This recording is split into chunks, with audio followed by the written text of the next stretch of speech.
I know you love earning travel rewards and cash back, and that's why you're going to love Rakuten. With Rakuten, you can earn cash back on everything you need to book your dream trip, hotels, flights, rental cars, experiences, and more, while still booking through your favorite travel sites. And don't worry, cash back can be earned on top of earning the credit card points and the hotel and airline loyalty points that matter most to you, depending on how you make your booking. Plus, with Rakuten, you can also earn cash back on groceries and other purchases like electronics, pet supplies, and more. And the best part, you can join today for free and start earning cash back on top of your travel rewards. Go to Rakuten.com or get the app. That's Rakuten, Rakuten. Rakuten, the most rewarding way to shop. This episode is brought to you by TaxAct. Don't do your taxes alone. Join TaxAct's National Admin Night. Admin nights are social gatherings for getting through your to-do list. So get ready for a night of fun, finding deductions, and filing taxes with TaxAct, where you can file your federal and state return for just $49 through April 8. Let's get together and get them over with. Visit taxact.com/admin-night for details. Refreshing wild cherry cola meets smooth cream. The treat you deserve. Pepsi Wild Cherry and Cream. Treat yourself. Today, I'm going to share with you my travel theory of relativity, plus traveling on your own. In my opinion, it's one of the most rewarding experiences you can have. But I know solo travel can be a bit intimidating for some people, so I've got 5 quick tips to help you meet more people when you're out on the road. And another installment of our Inspiring Female Adventurers series. Got an incredible guest for you. It's all happening today. Grab your boarding pass, hop on this train, get settled in. Go ahead, get comfortable. We're going to be hanging out for a little while. Thank you for tuning in, and welcome to the Zero to Travel podcast, my friend.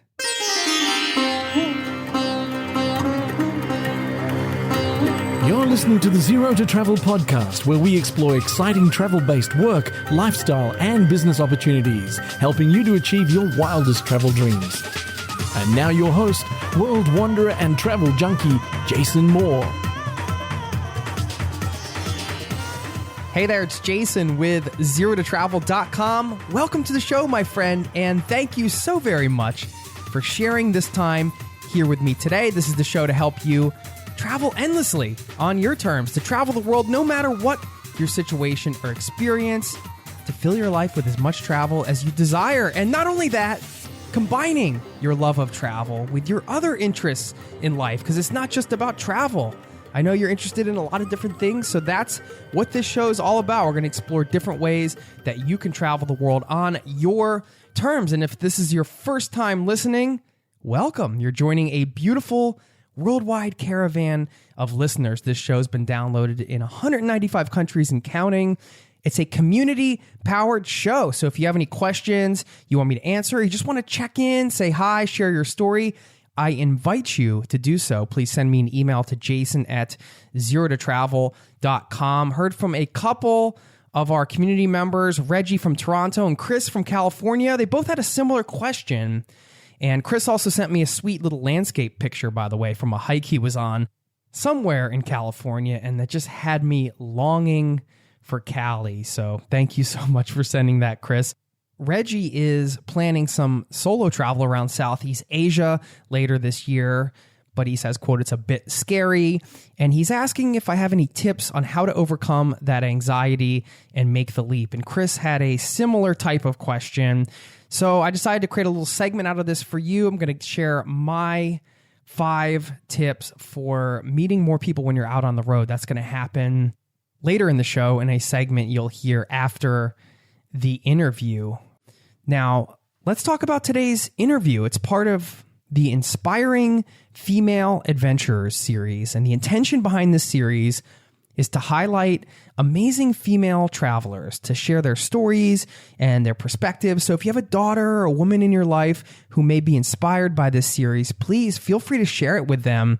Past episodes from this series include interviews with people like Ellen Miller, the first American woman to summit Everest from both sides, Sarah Marquis, who walked from Siberia to Australia, and Polly Litovsky. I had the pleasure of taking a walk with her. She's the only woman to walk around the world, and we met up in Denver, took a walk, and I interviewed her. So I've just had some spectacular women as a part of this inspiring female adventurers series. If you want to listen to some of these other shows, you can certainly dig into the archives over at Zero to Travel, or just subscribe to the podcast. You can find them all in the feed there. It's been an honor, and it's not just the epic adventures. These women are just amazing people and all so willing to share their experience with you. And today's guest is no exception. She's got a long list of accomplishments we're going to talk about, including traveling on your own, which is a theme that comes up here,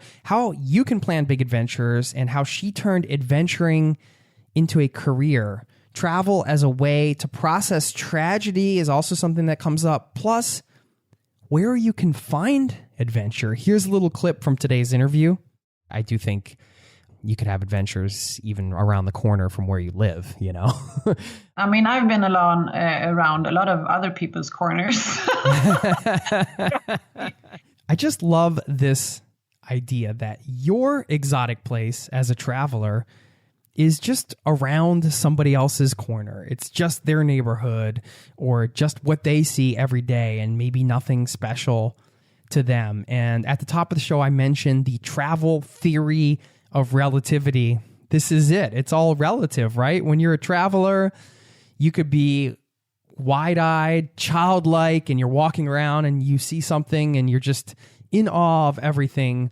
And meanwhile, you could just be in a neighborhood where somebody else walks those same streets that's from the neighborhood, and that's just regular daily life for them. So they don't find anything really interesting about it. And if you flip that over, when you're home and you're just kind of walking around doing your thing, you might not be thinking much about what's around your corner. But if a traveler was coming through town, even if it seems mundane to you, they might see it with fresh eyes. Something or someone that you pass by every day might just really stand out to that person. This is what I'm talking about, the travel theory of relativity, because it's all relative to what's going on in the mind of the traveler and the mindset you bring, really. And this is why I really firmly believe you can have an adventure anywhere. That traveler's mindset it's a really special feeling, and I think that's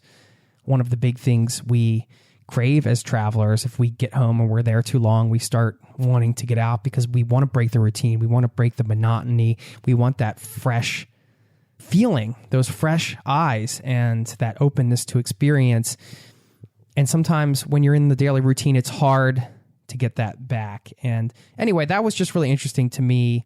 I think we've all experienced this on some level. If you've been overseas and you walk into a grocery store, for example, or a market, and they have all types of things you've never seen before, and it's just super interesting. And meanwhile, you're just in a local market, and if you walk down to the corner to your local market, you probably just rolling through, getting your stuff, not really paying attention to all the stuff that is there as much as somebody who might be coming from another country and is walking in would see it and be like, wow. And I get that in reverse when I leave the States for a while and come back. I can't believe the amount of choice and variety we have in these stores back in the States. It is seeing it with fresh eyes. It becomes overwhelming. And then you get back in to the routine. It becomes just part of your everyday life. So yeah, there you go. The travel theory of relativity. The experience is all relative to our mindset. And if we want to go out and have an adventure, we can all do that today, wherever we are, whether you're on the road or not. I love the possibilities that come with that. Speaking of adventure, it's time to slip and slide into this interview. It was so fun. I hope you enjoy listening in on our conversation. Thanks again for being here, and I will see you on the other side. My guest today is a Swedish and Czech adventurer with a long and impressive list of expeditions under her belt. In 1996, she biked from Nepal to Sweden, which took 4 months.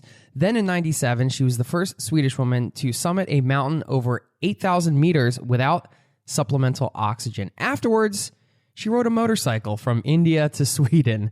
Going a step further in 99, she was the first Swedish and Czech woman to ever climb Mount Everest, of course, the tallest mountain on the planet. Some years later, in 2006, she embarked on a journey she dubbed the Around America Adventure, which is putting it lightly because this trip involved her circumnavigating the lower 48 United States under her own power by kayak and bike. This feat took 439 days to complete and covered over 18,200 kilometers or 11,300 miles.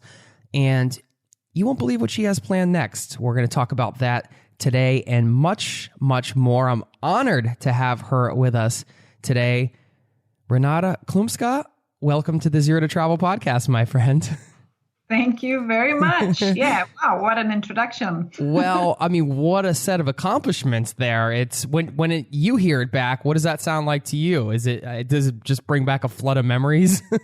Yes, and even I kind of get this wow feeling. Who is that person who done all that? Well, I certainly had that. I mean, I mentioned in the intro, Renata, that you are Swedish and Czech, and I know you have dual citizenship. How did you end up being a citizen of two countries? I'm born and raised in Sweden, so therefore I got my Swedish citizenship. But both my mother and father are from the Czech Republic. So I got that citizenship through my mother and father. So I've always had two citizenships, which has turned out to be really good for several reasons. Yeah, that's a nice thing. I mean, so when did they come over to Sweden, or when did they move there? My father came to Sweden in 69, 70, and then my mother in 73. So she followed a few years later, and I'm born in 73. So. And have you spent a lot of time in Czech also? I know you're primarily based in Sweden. Well, yes, I've a lot of my summer holidays I spent in the Czech Republic. I mean, I still have family there, aunts and cousins. So I've always felt a very strong connection and, keeping the traditions alive. And I go and visit. I try and visit a few times each year. And I was actually in Prague just last week doing a TEDx talk, TEDx Prague. And I'm going again in 2 weeks for attending a film festival, adventure film festival. So even though I'm based in Sweden and have most of my work here, I also do a bit of things in the Czech Republic, and I really enjoy it. Yeah, but you do identify with the Czech Republic, just having spent time there and having parents from there. It sounds like you still have a connection to that country as well. Absolutely. Yeah, it's interesting because it kind of almost immediately makes you a woman of the world, if you want to say that. I mean, you've traveled obviously extensively just through your adventures. I'm a little curious about what it was like in the town you grew up in. Where did you grow up in Sweden? Well, I grew up in the southernmost parts in Sweden in a city called Malmö, which is the third largest city in Sweden. I mean, not super big, but still for Swedish measurements, quite large. It's just up from Copenhagen. So it's really, really south. It's completely flat. Mountains. And I grew up in the middle of town. But thankfully, my parents have always had a big interest in the outdoors. They've always took me on excursions and fun stuff. I mean, being very outdoorsy and camping and hiking and biking and doing all different kinds of adventures, not just in the southern parts of Sweden, but also a lot in Europe. So I'm used to traveling, and every weekend and every holiday that we could, or school vacation, we would go out somewhere and enjoying the nature and the outdoors. So you're from a flat urban environment. Yeah. Yes, that's. I joke about that when I have my motivational talks and speeches. It's probably because that was my surrounding, that the mountains and the outdoors and the nature was such intrigued me so much, because it wasn't what I naturally had around me. So it fascinated me, and I enjoyed that challenge. Yeah. And also, I mean, it's huge when you have parents who get you outside and take you along on those adventures. Do you remember the first time you kind of felt that feeling of adventure as a child, where you were like, oh, this is, you get that tingly feeling where you don't know what's going to happen?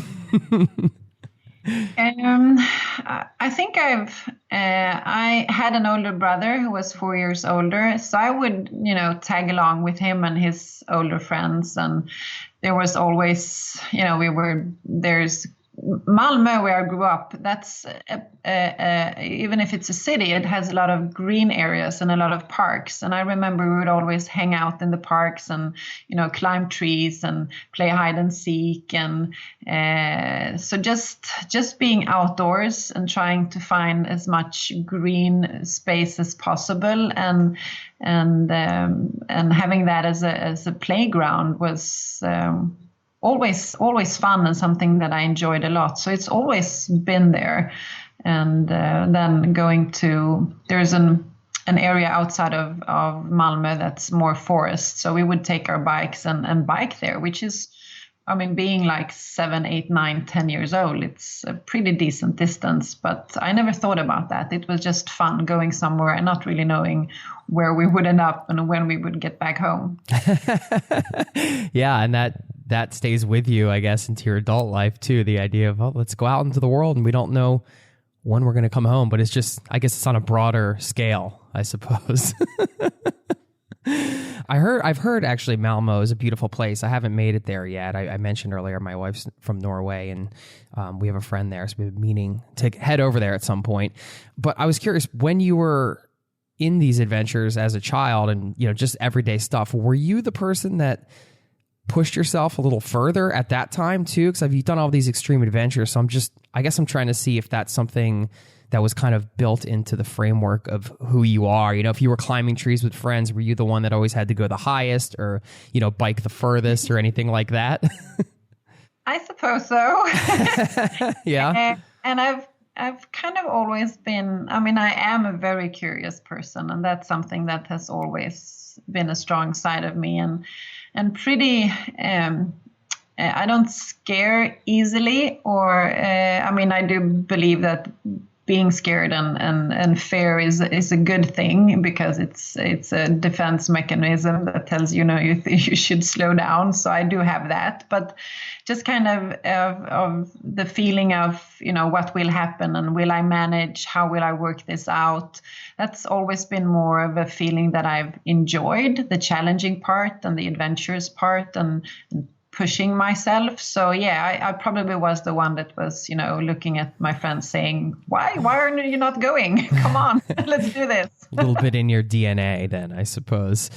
What are the parts of, I guess, the planning process that you mentioned fear and being afraid. And I imagine when you're leading up to one of these big trips, there's a lot of anticipation that builds, and what are the parts that scare you or that kind of worry you during that process as you're leading up to something? So you make the decision to do something, you start working towards that, and then inevitably I would think that, worries and things creep in. What are some of those things for you?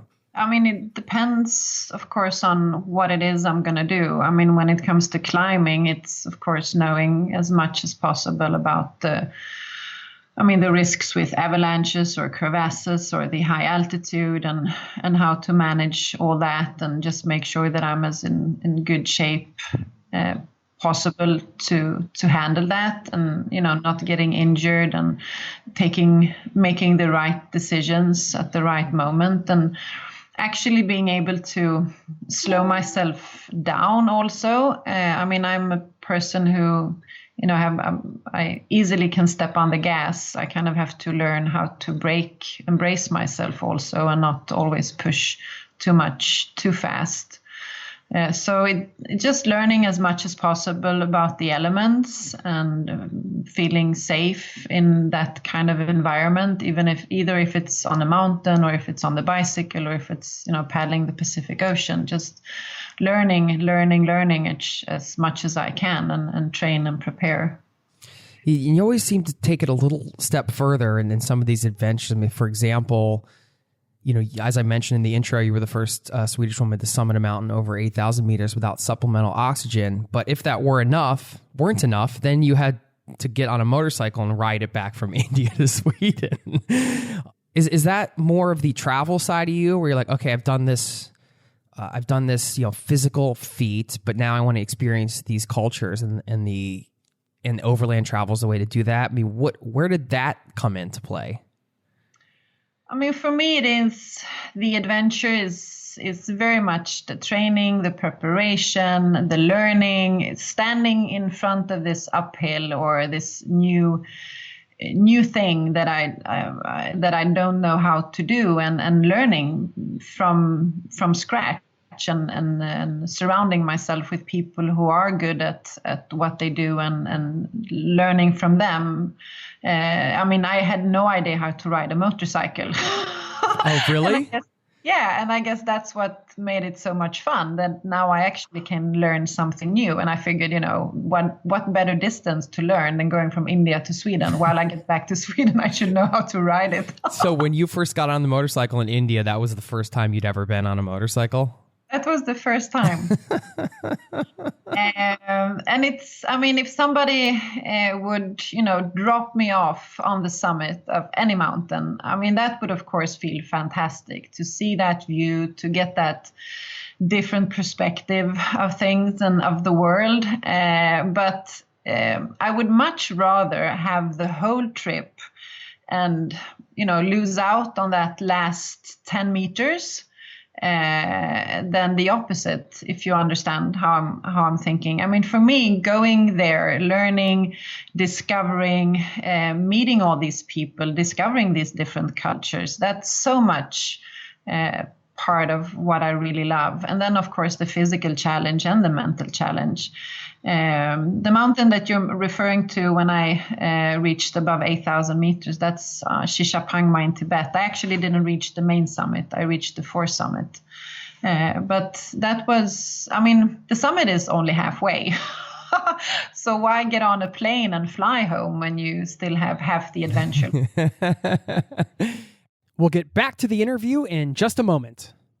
I know you love earning travel rewards and cash back, and that's why you're going to love Rakuten. With Rakuten, you can earn cash back on everything you need to book your dream trip, hotels, flights, rental cars, experiences, and more, while still booking through your favorite travel sites. And don't worry, cash back can be earned on top of earning the credit card points and the hotel and airline loyalty points that matter most to you, depending on how you make your booking. Plus, with Rakuten, you can also earn cash back on groceries and other purchases like electronics, pet supplies, and more. And the best part, you can join today for free and start earning cash back on top of your travel rewards. Go to Rakuten.com or get the app. That's Rakuten, Rakuten. Rakuten, the most rewarding way to shop. The world moves fast. Your workday, even faster. Pitching products, drafting reports, analyzing data. Microsoft 365 Copilot is your AI assistant for work. Built into Word, Excel, PowerPoint, and other Microsoft 365 apps you use. Helping you quickly write, analyze, create, and summarize. So you can cut through clutter and clear a path to your best work. Learn more at Microsoft.com/M365 Copilot. Now, back to the show. How do you like overland travel on a motorcycle like that?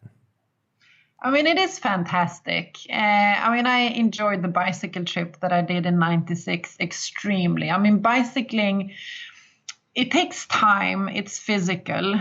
You really have to encounter people and the environment and the cultures that you're going through. You cannot press gas and roll up the windows and be in a car and pretend that you don't see what's going outside. You have confront whatever it is you're meeting when you're on a bicycle. And that was such a great experience. I mean, tough and difficult in many aspects. And riding a motorcycle, I actually thought was going to be easier. You go faster in a way. It's not as physical, but also that the speed makes it difficult because you have to keep focused in a different way. And if you fall in that speed, I mean, the consequences will be so much bigger and the injuries. So bicycling was motorcycling, driving the motorcycle was a lot harder than I could ever have imagined. Plus, I didn't know how to, I'm good at mending tires on a bike. Starting to be a mechanic on a motorcycle, that just was completely different. Yeah. That was fun too. You were referring to the bike trip I mentioned from Nepal to Sweden. So you prefer cycling? I prefer cycling, although again, I would never have wanted to have the other trip undone. But I love the overland traveling, but I prefer biking. I'm sure I'm going to do other trips, maybe even in car in the future. Doing some kind of racing or rally would be fun as well. So I'm not closing any doors, but I love bicycling. Were you bicycling on your own on those trips, or were you with the partner, or how? No, in '96, when I bicycled from Nepal to Sweden, we had to take train part through Russia because we couldn't get the proper paperwork and visa. But I was traveling with Göran Kropp, who was a well-known Swedish mountaineer who at that time was halfway on his epic journey where he bicycled from Sweden. He started October 16th in 95, bicycled from Sweden to Nepal, summited Everest without oxygen on his third attempt. And then, I joined him on the bicycle trip back home. Yeah. I remembered reading about him and... Yeah, he's the crazy Swede in Krakauer's book, Thin Air.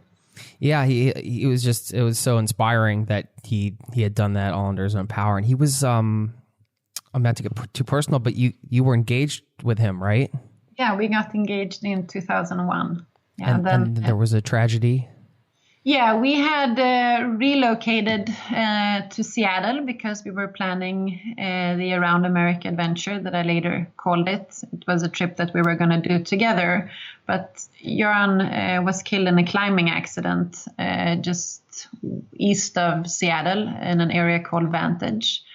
I decided to try and fulfill the dream that we had together about the paddling around the U.S. by my own.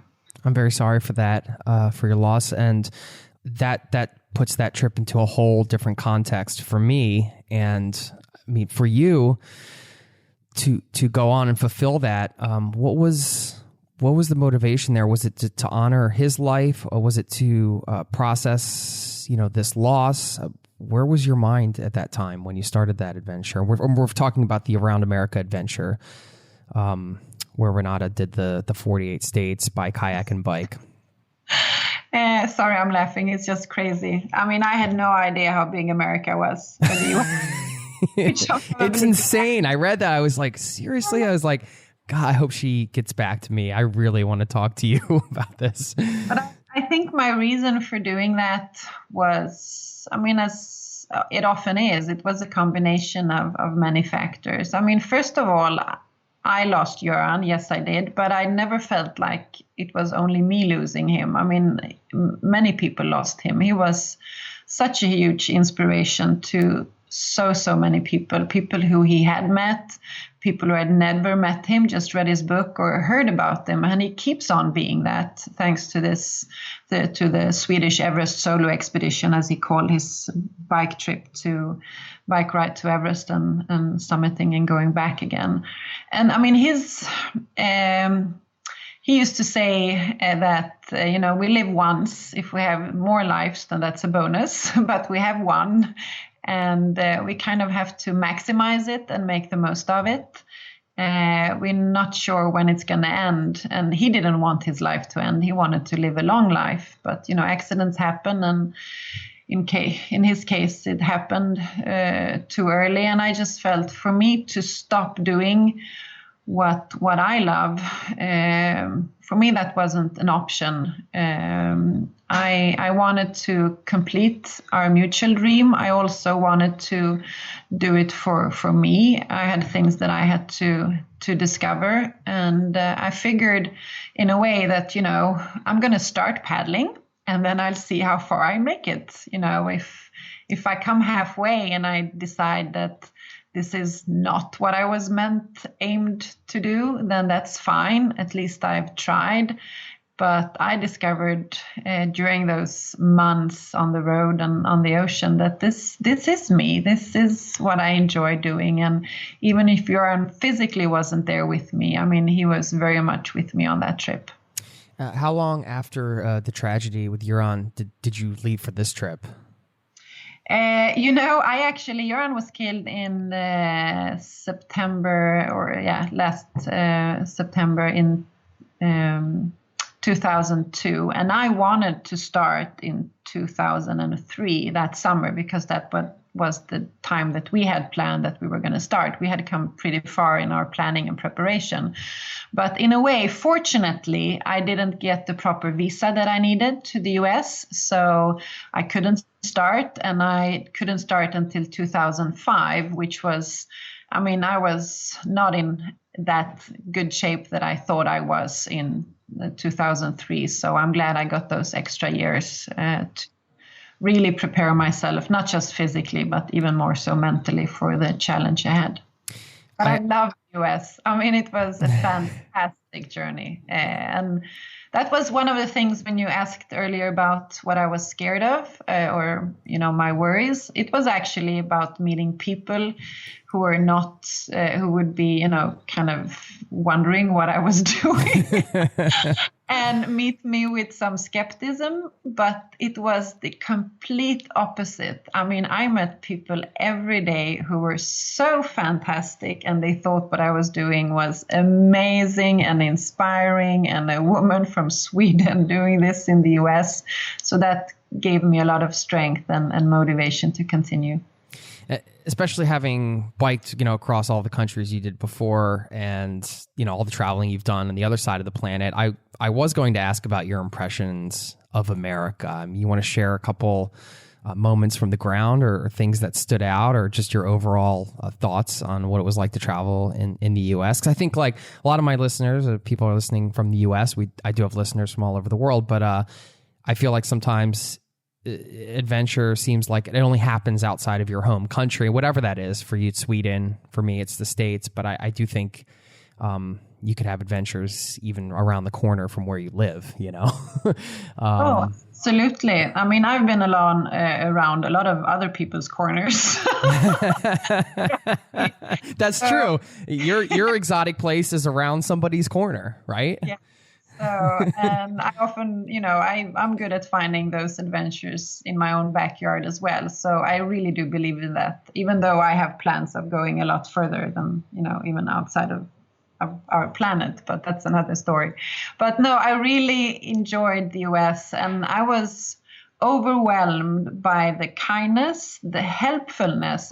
No matter where I stopped, even if I just stopped, to take a break and to have something to eat or drink or stretch my legs, the first car that would pass me, they would, hit the brakes and they would stop and they would approach me and wonder if I needed help or if I needed a ride. And then when I said no, they were like shocked. Are you doing this voluntarily?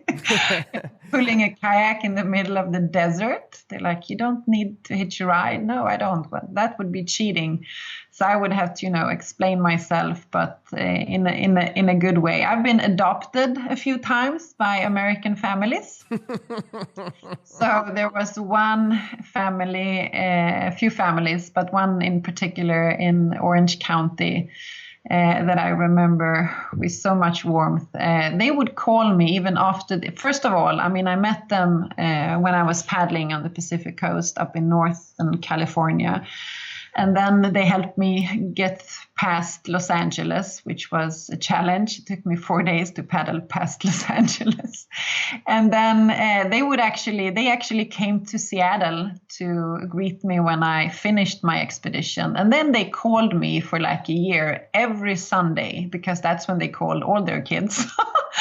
And just amazing people, beyond what I could ever have dreamt of. And that's how it's been and then besides that, the nature, crossing the Rockies, the desert, Rio Grande, Texas, New Mexico, Texas, the Gulf, around Florida, the Keys.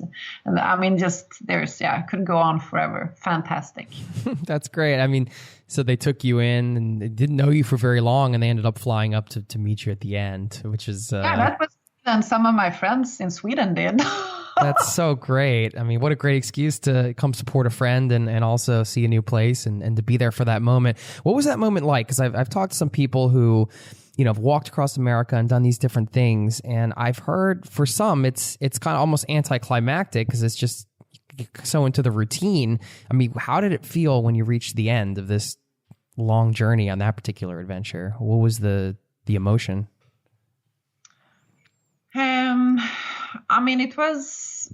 It was in a way surreal and just, very powerful, and at the same time very strange that that's the moment that I've been looking forward to for so many days, and now it's here.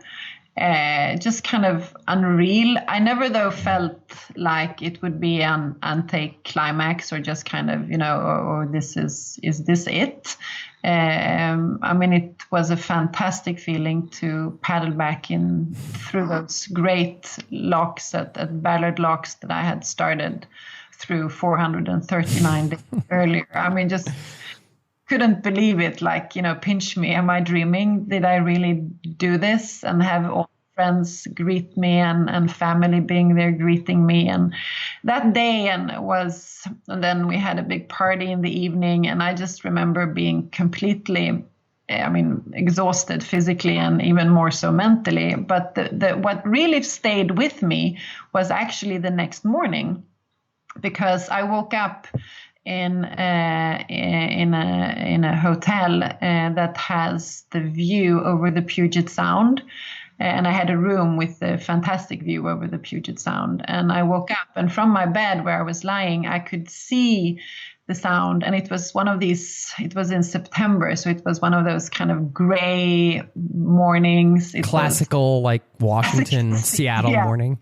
A bit of a drizzle, and I saw the ferries, going over to Bainbridge Island and everything. And I just was laying there in my bed, snugging and thinking that today I don't have to get kayak. I don't have to get in my wet, dry suit and paddle my 10 hours. I can just stay in bed this whole day. And that was just... Is that what you did? No, I didn't. But I felt like the luckiest person in the world. I would say at that point, you had certainly earned the right to stay in bed all day and enjoy your view. That's great. I love that. Did you know you were going to do this professionally when you started? Like, you're sort of a professional adventurer now. How did that career come about?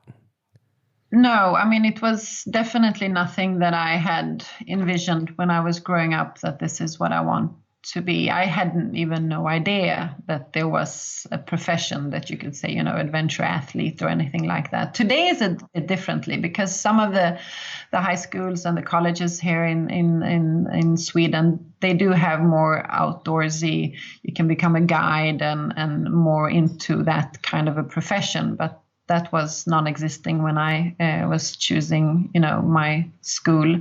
But that came about actually when I did meet Göran in 95. I was working for the Swedish Sports Federation, and we had hired him as a motivational speaker.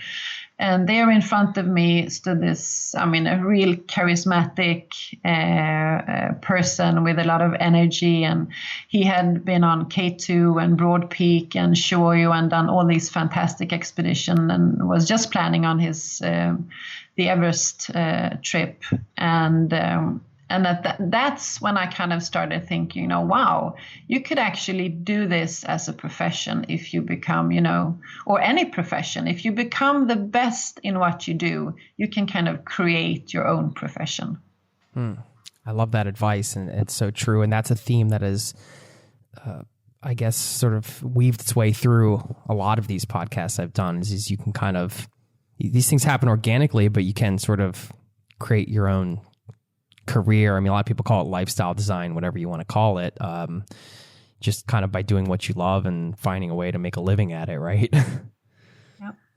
So you're kind of planning the ultimate journey next, I would say. I mean, this is something, I mean, I started looking into this and I was reading your stuff, and I was getting fired up. I was like, how can I do this, Renata? Like, I want to go with you on this next one. I don't need, and this is a trip to, well, you can share what you're up to next, I guess.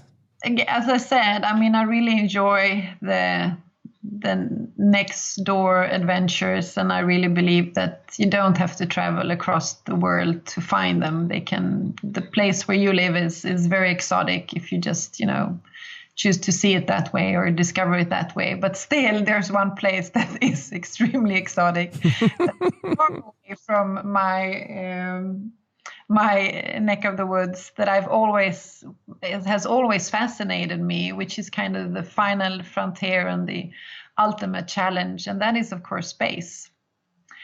And that has been something that I, for a long time, has been a dream that I figured, maybe you don't have to fulfill all your dreams. You can have those dreams that just feel like they're going to stay dreams, and still they can fill a purpose in life. But then in 2009, 2010, when I started hearing about the commercial space flights that are available today, I was very quick in booking my ticket because I got the opportunity to get a pretty early seat.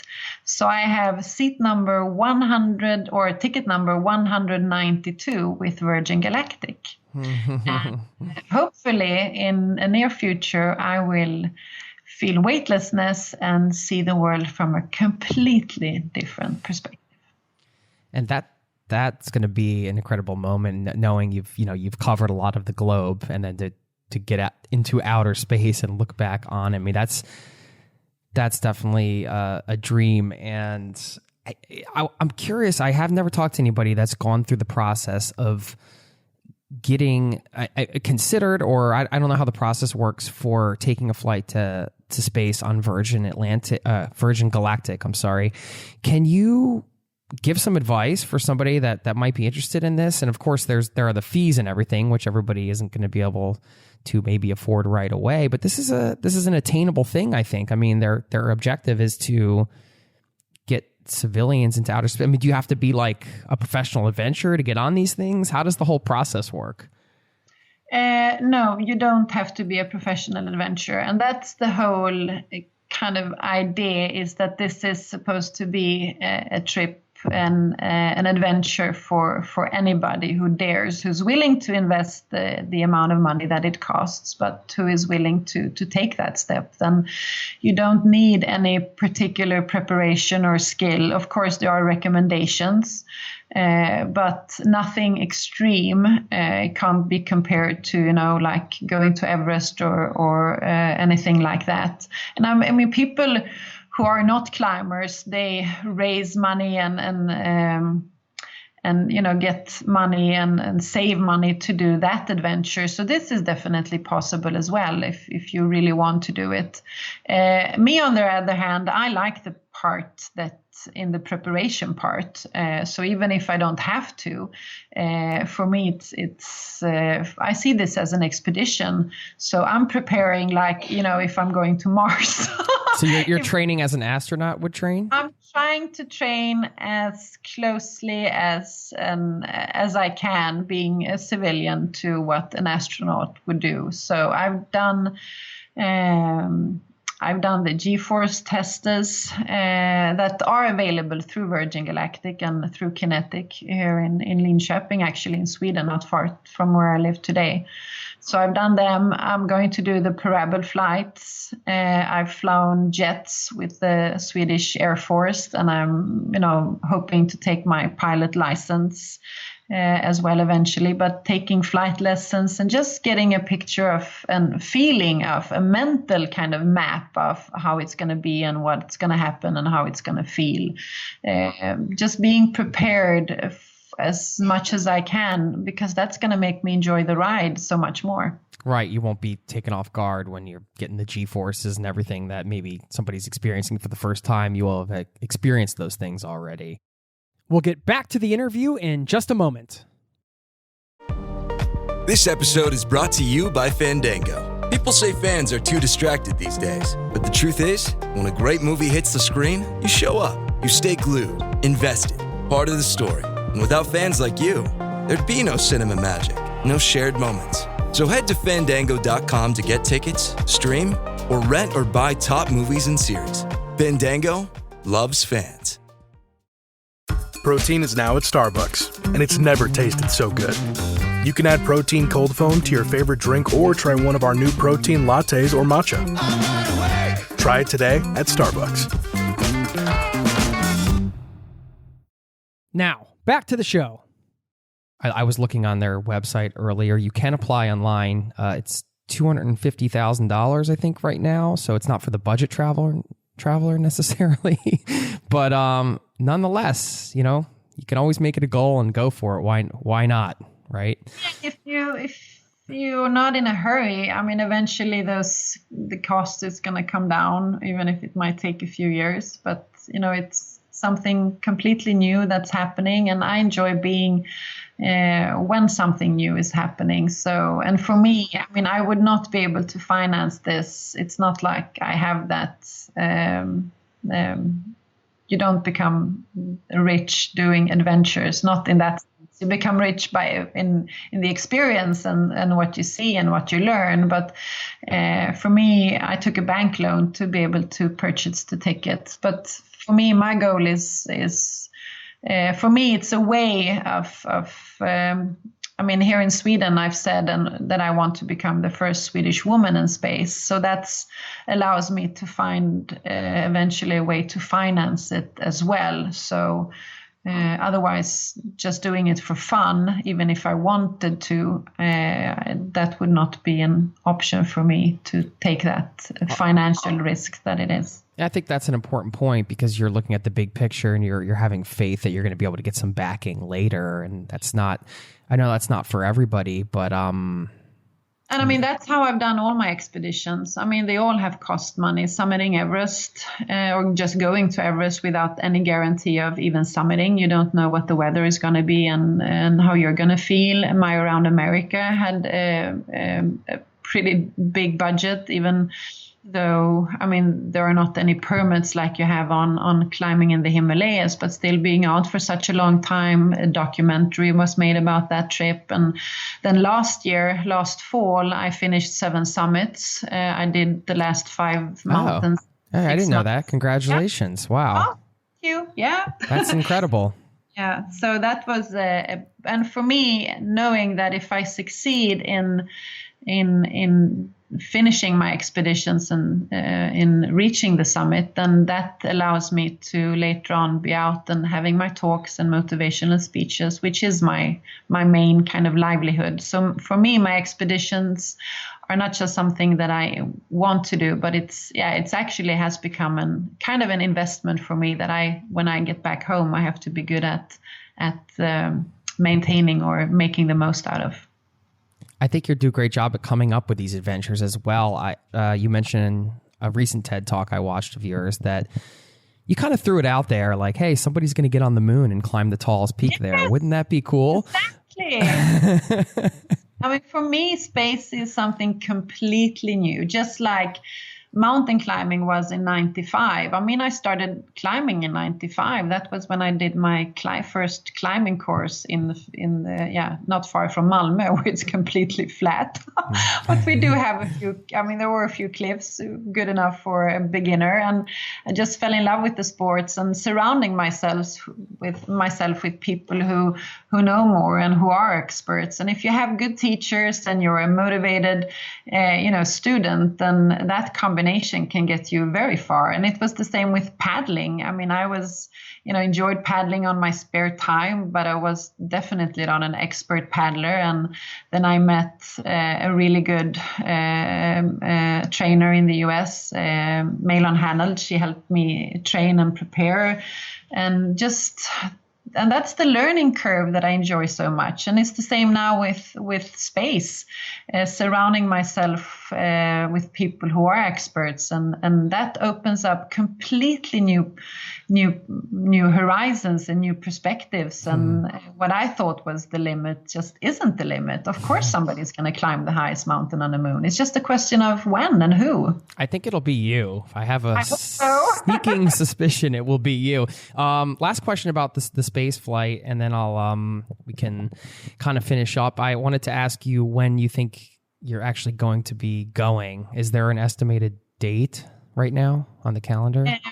No, there is no date. There hasn't been a date. And they had a tragic accident last year, pretty much about a year ago. So the whole project has kind of been delayed. I mean, for me, I'm in no hurry. Space is not going anywhere. Oh, that's true.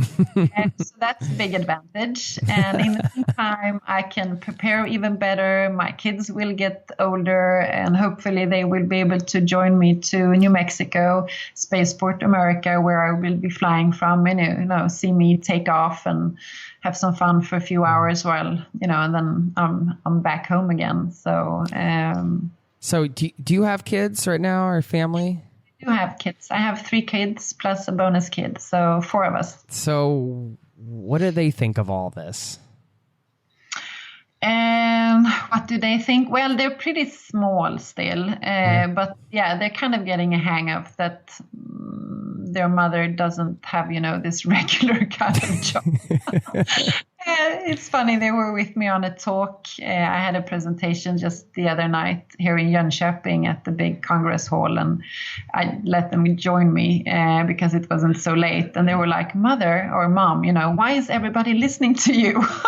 And I'm like, "Yeah, you never listen." You're like, take a page out of their book.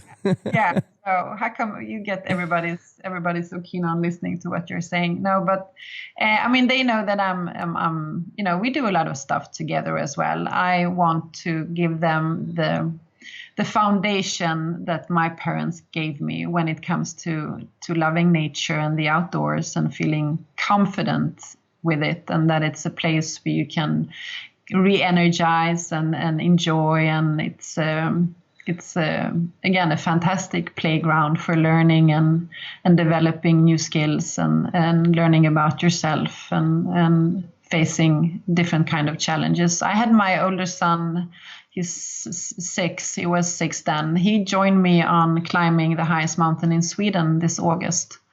So we summited Kebnekaise together. So nothing hard, or just, a nice hike and a nice trek. So well, that must have been rewarding for you, the first summit with one of your kids. Yeah, it was fantastic. So, and if, we started just by pitching the tent in the backyard. So kind of taking things in small steps and being able to do this together.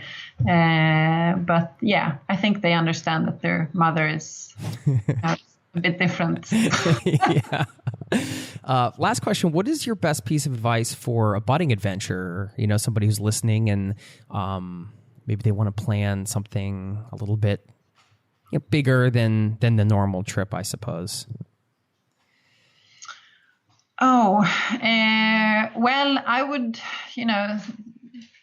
my best advice would probably be to, sit down and kind of draw this or do this to-do list, what's needed, and breaking it down into those small steps and start taking them. Because I think if you have those dreams that you want to bicycle or sail or climb, it's so easy that they end up just being dreams because they feel too big. But if you really start breaking them down into small steps, eventually the first step might just be, to make that phone call or to sign up to that climbing course. And then it just feels easier. So start taking those small steps one by one, and eventually you're going to stand there doing it. That's great. And that's another theme that runs through. I think that the cool thing about that is you could take a small step today, that can actually start the process today, which that's really empowering to me. Thank you so much, Renata. I mean, I loved chatting with you, and I just want to say congratulations on all your accomplishments and also what you're doing with them, because I know you're giving talks and you're sharing your story across the world, and you'll never know how much of an impact that makes, but it's inspired me today, and I know it's going to inspire the listeners here. So I just really appreciate what you're doing, and thanks for showing us what's possible. Thank you so much. Thank you for having me. I really enjoyed chatting with you. So thanks for having me. That's great. And maybe I'll catch up with you in Sweden sometime. Who knows? Do that. Let me know when you're in Scandinavia.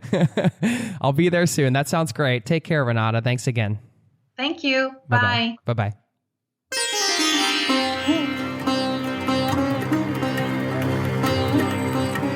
Renata, thank you so much for stopping by, sharing your story, and being a part of this inspiring female adventurers series. I so appreciate it. It was really an honor to chat with you. Thank you so much. In the beginning of the show, I mentioned a couple people in this community. Got to give a shout out to them once again, Reggie and Chris. And they both had questions around solo travel. And I want to share a portion of each of their emails and then give you 5 tips to meet more people while you're on the road. And I mentioned Reggie from Toronto, Canada. He said, quote, I listened to your podcast on my commute to work, and it helped me to put into action my dream of backpacking this beautiful planet of ours on a long-term basis. I plan to fulfill my dream this coming November. Money saved, career put on hold, and major support from family and friends have sent me on my way. Congratulations, man. That is so amazing to hear. And he goes on to say, I plan to travel solo around Southeast Asia, but I must admit the idea of solo travel is a bit scary. Not having someone to lean on when times get rough can be hard, and I sometimes fail to make the first attempt to meet new people, but that's something I want to overcome. My question is, do you have any tips on how to overcome that anxiety and make the leap, and how you personally make friends while you're on the road? And Chris from California also wrote in, and thank you so much to both you guys. And by the way, if anybody has any questions or just wants to check in, jason@zerototravel.com is my email. You know I love to hear from listeners. I say it every show. I would love to hear from you. Want to get to know you all out there and what you're up to. And of course, if you have any questions, topics you want me to cover, whatever, just get in touch. I'm here. I read every email that comes through. And I want to thank you once again for listening to this show, because it really means a lot. And here is a snippet of Chris's email, Chris from California.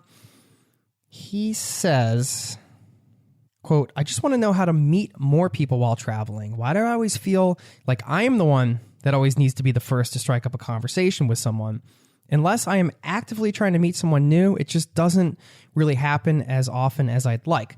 What can I do more of to make myself more approachable?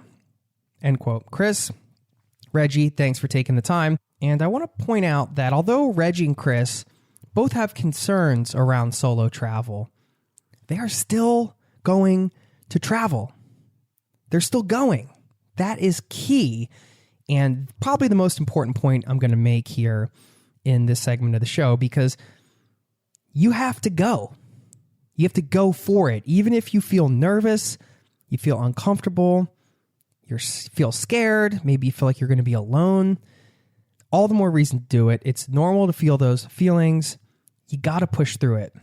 You never want to be in the position to have to depend on other people to live out your travel dreams. And when you start rolling solo, you start having a good time, you realize you can go anywhere, anytime, and you don't have to wait for someone else to go with you. It's a total feeling of freedom. And think about it. It's hard enough to make the changes in your life you need to do to take a long trip, perhaps quitting your job or selling some stuff or renting your place out or whatever. There's all this stuff that needs to get done.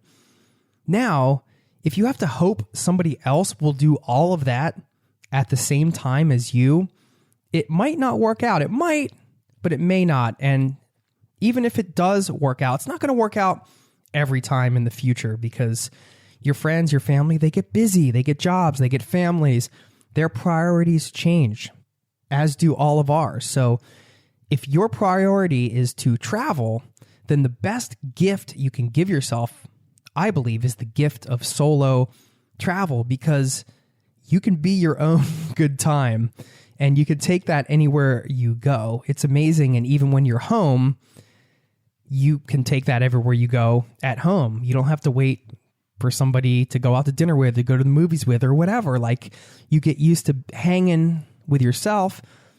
It just opens up a whole new world of everything. And again, I'm sharing my experience and what has helped me, and through conversations with a lot of other travelers, I've come to learn that universally it seems like people highly value their time solo traveling for a lot of these reasons, because it's not just about the trip, it's also about what you take home from the trip and how it helps to develop you as a person. And again, just my experience, not trying to tell you what to do, but if you're one of those on the fence around solo traveling, I highly, highly encourage you to go. Now, here are 5 personality-driven tips to help you meet more people on the road. I'm not going to talk about some of the obvious things, like staying in a hostel is something that will really help you meet a lot of people, for example, because if you're in a hotel, you're just going back to your room by yourself, whereas a hostel has like a common room and there's more social type of stuff going on.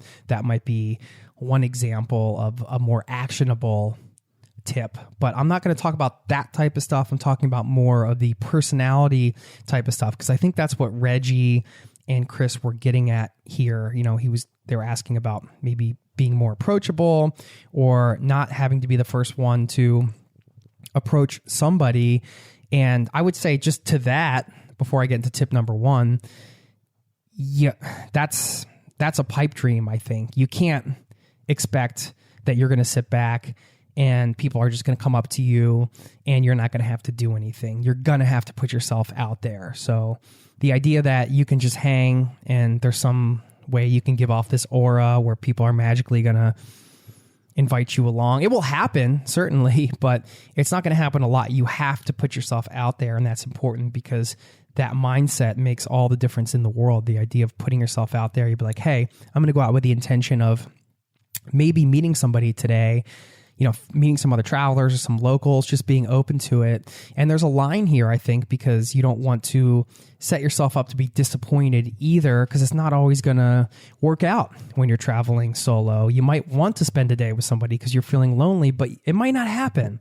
So you can't stake the quality of your day on if you meet somebody or not. You got to enjoy the day regardless.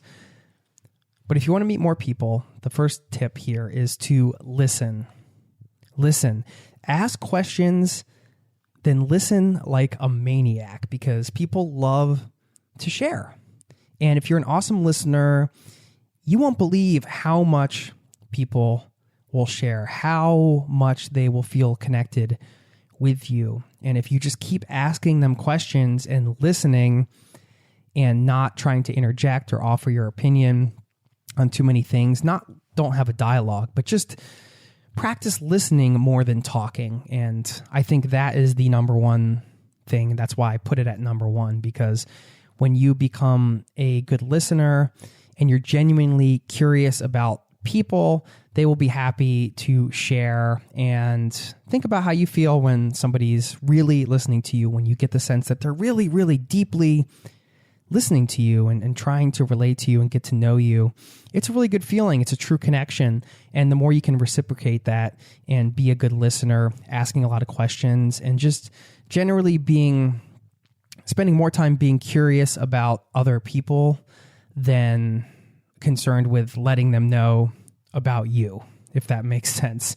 It's not like you shouldn't let them know about who you are, but you can kind of hang back and wait for them to ask questions and let them get to know you on their time. But at first, just listen, ask a lot of questions, get to know people, and eventually they will turn it around. They will ask you questions. And I think it's the best way to meet people is to just be a good listener and to actually genuinely be curious about them as individuals. The second tip is to be open. Of course, I've said this before, smiling, eye contact, general friendliness.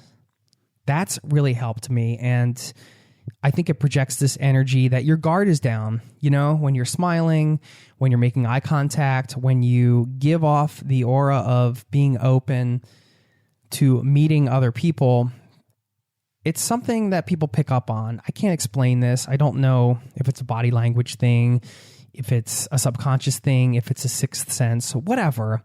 I don't know what it is, but when you come with an open energy and that intention is to meet other people and you really kind of put that out there, you're like, hey, I'm open to anything today. I'm open to meeting anybody, getting to know people, hanging out. Whatever that is, whatever that energy is for you, when you get into that mindset, you give it off. And it's a powerful way to put yourself out there without having to even speak or say anything. And if you think about this in life, think about dating, for example, you can kind of pick up on who's open to meeting somebody. Say you're at a bar, or I don't know, you're out in a public setting and you're trying to maybe meet somebody or get somebody's number, or if you're married or whatever, think back to your previous life or whatever. But you can kind of pick up on who's open, you know, even just say you're hanging at a coffee shop and you're sitting next to somebody. If somebody's hunched over their coffee and they're, you know, reading a book and they just really have a face or this energy where they don't want to be bothered, you can pick up on that, you know? It's not just the body language, it's the energy they're giving off. And that's opposed to maybe somebody else who is kind of sitting back and they just look like, hey, they'd be ready to chat anybody up. You just pick up on that. I don't know why. So being open is totally key. The third tip I want to say is a little more practical, I guess. Just hang around. Hang around. Don't expect it to happen right away. For example, if you are at a hostel, go down to the common room, the common area for breakfast. Go early and just hang out there. You know, don't come the last 20 minutes of breakfast. If breakfast lasts for 3 hours and you're coming the last 20 minutes, you might not meet anybody. But if you come early and you hang out there for a couple hours, maybe you linger over your coffee, maybe you're reading a book, you can chat some people up here and there. Don't be afraid to invite somebody along on whatever it is you had planned that day, or even just asking if they want company, if that seems appropriate. Just keep it casual and cool. You know, if you just hang out, kind of chat people up here and there. I think there are a lot of commonalities that you can find. And this is less meeting locals and more meeting other travelers here that we're talking about. I'll talk about meeting locals in a second. But hanging around in a place like that, a hostel or something like that, I think it's easy to meet people because you have so much in common. It's not hard to find a common ground, right? You're both traveling. It's not like you walk into a bar and you don't know anybody's situation, what anybody's doing, who they are, anything about them. When you walk into like a hostel, you kind of know, all right, most of the people there, they're really into travel. They're from another country and they're in a country that they've never been to. They're doing a lot of the same things. You have all these things in common right away, and you know you have them in common. So it's really not hard to strike up a conversation. And don't be afraid, you know, even though the typical questions get asked all the time, like where are you from? You know, what have you been doing while you're here? How long have you been traveling? All these questions get asked over and over and over again. And some people get tired of those questions. Personally, I don't. I find it fascinating anytime I cross paths with another traveler who wants to share a little bit. I love to hear what they've been up to, where they've been, how they're traveling, how long they're traveling, what got them started traveling. Obviously, you know this about me. I host a podcast all about this. So it's the same idea, you know, just again, being curious and asking, but it's so much easier to meet other travelers because you have all of these things in common already. But sometimes it's a timing thing. So if you hang around just a little bit longer at these types of places, you can have a better chance to meet people. Or some of the other tips I've given in other shows. For example, you can be an independent traveler, but do these group tours every now and again. So you could sign up for a food tour or a walking tour of the city or whatever, and that gives you a great chance to meet people. So don't be afraid to do those things. Fourth tip here, share at any cost. What do I mean by that? Well, if you're out in town and say you find this kick-ass pastry shop and they're just the best pastries, they're so good, buy some extra ones, Don't buy one for yourself, buy 6 or a dozen and take them back to wherever you're staying or take them somewhere and share with people, just share with them. I've had people share food with me on the train, at the hostel. I mean, everywhere. If you want to share food or, buy a couple extra beers, if you like beer and share those with people, who cares if it costs a little extra money? You're going to make friends. You offer people a drink or some food or whatever you have. Big deal. It could cost some extra money, but who doesn't want to share in some delicious food or drink? I mean, you're going to have these things to give away, and it's just a nice thing to do. And even if you don't get a friendship out of it, or even if it doesn't turn into a big hangout session or whatever, it's still a cool thing to do. You find an awesome pastry, hook some people up with a pastry. I mean, that's all good. Who doesn't love to get hooked up? So that's always a fun thing to do. Share at any cost. And it doesn't have to cost you a lot of extra money. Just spend a couple extra bucks, get a little bit of extra food and share it or whatever it is. So that's a great tip, I think. And lastly, probably more important than the first tip on listening is to just learn to love being on your own, because either way you win. Either way you win. If you don't care too much, then that seems to be when things happen, first of all. And second of all, even if you don't meet anybody, so what? Either way you win. You get to spend the day with yourself doing things. And the more you spend time alone traveling, the more you get used to that. And it doesn't happen right away. I get that. And you're going to have off days. And that's just all part of the experience. I have a couple other podcasts you might want to listen to around this topic. 2-part podcast, 16 ways to meet locals. So you can search for that if you want to hear that. And another podcast, how to crush your pre-trip anxiety. And there's some things you can do if you're just feeling a little anxious about your trip before you go. So there you go. Those are some 5 quick tips on solo travel. As you can see, I'm a huge fan. Solo travel. Love it. Let me know what you think. Jason@zerototravel.com. If you want to share your tips or just say hello, please get in touch. Now I'm going to share a quote with you to end this show from another inspiring female adventurer. This quote is from Amelia Earhart. Quote, "The most difficult thing is the decision to act. The rest is merely tenacity. The fears are paper tigers. You can do anything you decide to do. You can act to change and control your life. And the procedure, the process, is its own reward." Have a great day. I'll see you next time. Take care. This podcast has been brought to you by ZeroToTravel.com. Ideas and advice to make your travel dreams a reality.